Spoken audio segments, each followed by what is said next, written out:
Hello everyone, and welcome to ASMR Autism's Old School RuneScape Skill Tier List. This is a tier list ranking the most autistic skills in Old School RuneScape. Now, any RuneScape autist knows that you can only judge a skill by its most efficient method.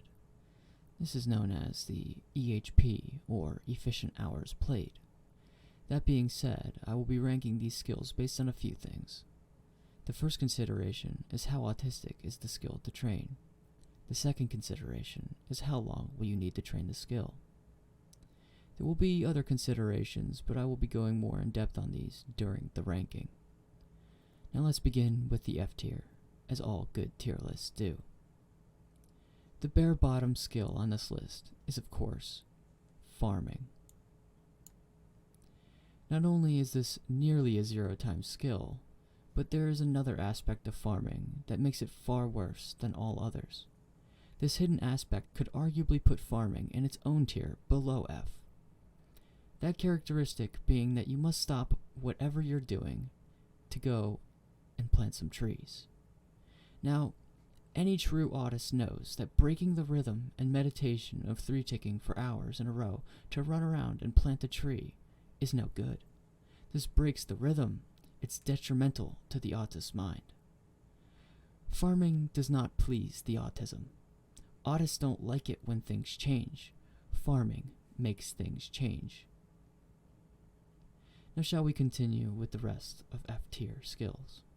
Obvious picks for F-tier skills include range, because of cannoning, fletching, because of darts, magic, because of magic imbue, and HP, because it's HP.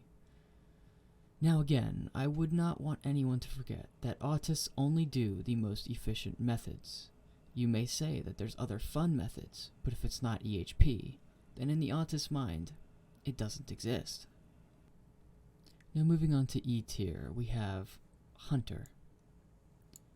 And you may say that Hunter is a 0-time skill because of birdhouse runs. But need I remind you why farming is the lowest tier skill? No autist will leave their training spot every 45 minutes for a mere 6,000 Hunter XP. Now you may also argue in the other direction that it should be a higher tier skill because you can 3-tick chins. That is a good point. However, the best XP rate is found in the wilderness, and being harassed by PKers does not please the autism. Now, other E-tier skills include herblore and crafting, and they are essentially the same skill because they have quick XP rates while also requiring minimal effort due to bank standing. This places them firmly in the E-tier because no true autist enjoys bank standing skills. Thieving is another prime example of an E-tier skill because it requires no focus. The only reason it's not put in the F tier is because of blackjacking. However, this is not the most efficient method for the majority of the journey to 99. This keeps it in the E tier. The D tier includes 3 main combat stats: attack, defense, and strength. It also contains fire making, and you might be wondering, why would you put fire making with the combat stats? And to that I say, fuck you. It's my tier list, I can do what I want. Also, I can't say that fire making is as easy as herblore and crafting, even though it's essentially a bank standing skill. It does require you to have some timing and focus, instead of just mindlessly clicking from your bank. Now, let's start to move on to skills where things begin to get interesting. So, in the C tier, or as I like to call it, the crap tier, we have smithing. You may or may not know why I put smithing in the crap tier, so let me explain. To maximize EHP in smithing, you must be able to 1-tick the bank consistently. This requires a lot of skill, a lot of attention and focus. So much attention and focus that it could cause a player to shit their own pants. Now, you either know what I'm talking about or you don't. I'm not gonna explain that part. So, That is why smithing is in the C tier, or, as I like to call it, the crap tier.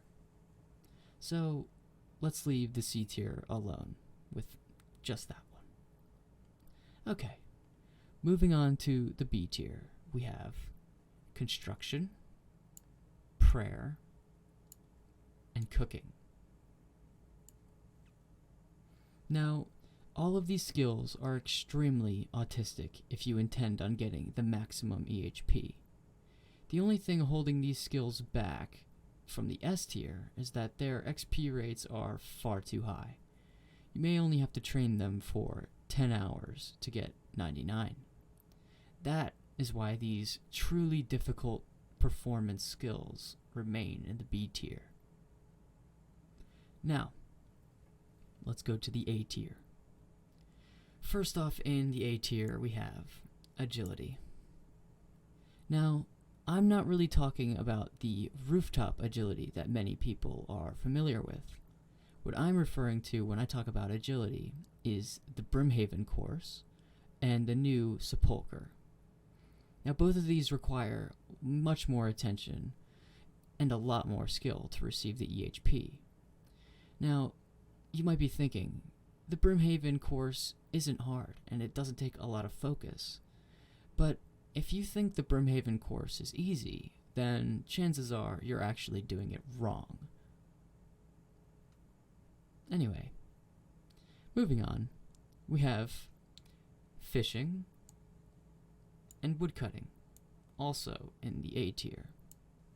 Now, both of these skills require a strong knowledge of tick manipulation to get the highest XP rates. And these skills were notoriously slow in the past, but thanks to Autism, we have made the XP rates much more manageable. There is more to these skills than just 3 ticking. Methods such as 1.5 tick teaks and 2 tick swordfish are another level of skilling that only true autists can achieve. Now, finally, we have the S tier.